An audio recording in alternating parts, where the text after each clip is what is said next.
Enfin, c'est facile en même temps pour nous de dire il faut taper. Pour un dirigeant français, américain ou anglais, avec une opinion publique en plus qui est assez réticente, et puis des conséquences qu'on ne connaît pas, c'est plus difficile d'appuyer sur le bouton. Vous imaginez Clémenceau en 14 qui, par rapport au sondage, oui, alors, est-ce que je vais au front, est-ce que je vais sur le front, j'attends que l'Aurore demain me dise combien de pourcents de Français, ça aurait été la guerre 1989, on n'aurait jamais, les hommes politiques ont perdu le sens du courage parce que ils dirigent aujourd'hui en temps réel.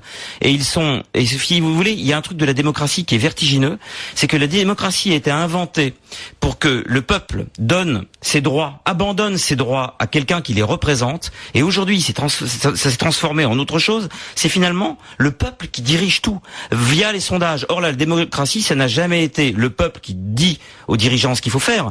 C'est le dirigeant qui a l'autorisation d'agir au nom du peuple qui en a donné les droits. C'est pas la même chose. Enfin, en même temps, si les Français sont contre cette intervention, il faut en tenir compte. Non mais non. Je veux dire, on ne tient pas compte de l'avis des Français via les sondages. On tient compte de l'avis des Français par des élections ou des référendums, comme faisait De Gaulle. Ou comme les Anglais l'ont fait. C'est-à-dire Cameron, il a convoqué son Parlement, lui était plutôt pour, le Parlement est contre, et bien il n'y ira pas. Voilà, ou le Parlement. Mais je veux dire, pourquoi demander leur opinion aux Français? Ça, c'est quelque chose qui m'est complètement intolérable. Donc vous êtes un va-t-en-guerre, Yann?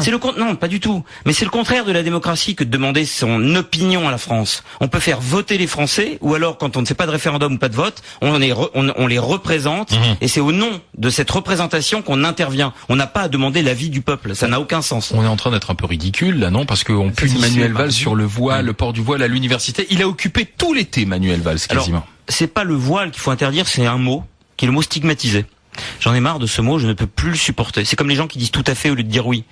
Stigmatisé, je sais plus avant je savais ce que ça veut dire, avant qu'on l'utilise. Maintenant je sais plus, c'est comme quand on répète des mots à l'infini. Vous voyez, moi je suis contre le port du voile à l'université, et pourtant je pense que l'islam est une religion qui a parfaitement droit de citer vous savez, la laïcité, c'est pas couper les jambes à une religion, c'est de faire en sorte qu'elle puisse s'épanouir sans que ce soit au détriment des autres. Excusez le cliché, mais dans ce que dit Manuel Valls, il y a des choses qui me semblent tout à fait tomber sous le bon sens. En quoi ça gêne le port du voile à l'université? Non, c'est pas ça. C'est que je pense que Peggy avait raison quand il disait qu'il fallait faire attention à pas mélanger la mystique et la politique. Quand la mystique devient du politique, c'est dangereux, et quand le politique devient de la mystique, c'est dangereux. Je pense mais je suis tout aussi angoissé quand je vois des bonnes sœurs dans la rue. C'est pas une religion particulière qui m'angoisse. Je pense que c'est pas la peine de montrer des signes religieux, quelle que soit la religion. Moi, je suis ni le port de la kippa, ni le port du voile, ni les croix de Jésus sur des chasubles ne m'enchantent particulièrement. Mais voilà. Et Valls, ça vous enchante? Non, mais en quoi ça vous gêne? Je vais vous dire pourquoi. Je vais dire pourquoi. Si on peut parler de manière un peu plus profonde, c'est que plus Dieu est absent, plus la religion est présente. La manifestation religieuse est une sorte de preuve absolue que le grand absent de l'histoire, c'est Dieu. Plus on se montre comme religieux, moins on a la foi. C'est ce qui me semble, Heidegger le disait déjà, l'accroissement des signes religieux, des manifestations religieuses, est un signe de la disparition de Dieu.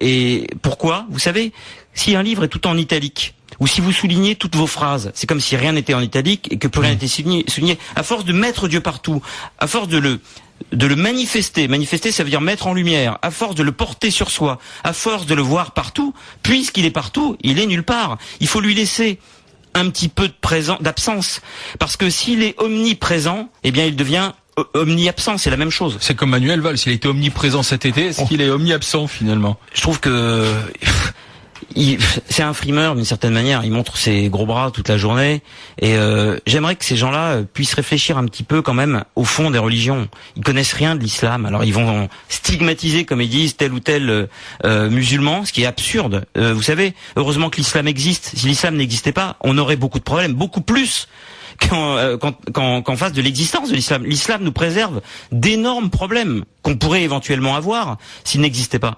Il faut jamais oublier que les religions ont un énorme rôle de régulation des violences.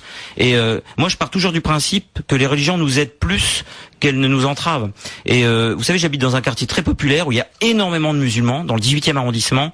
Je suis vraiment au cœur du cyclone, mais il n'y a pas de cyclone, il n'y a pas vraiment de cyclone. Ça se passe plutôt très bien. Alors je vis pas dans les quartiers très chauds, où je pense que le problème n'est pas du tout un problème religieux, mais vraiment, je suis désolé d'avoir un discours moi aussi très cliché, mais c'est quand même les inégalités franchement qui créent des problèmes. Et c'est pas du tout la religion.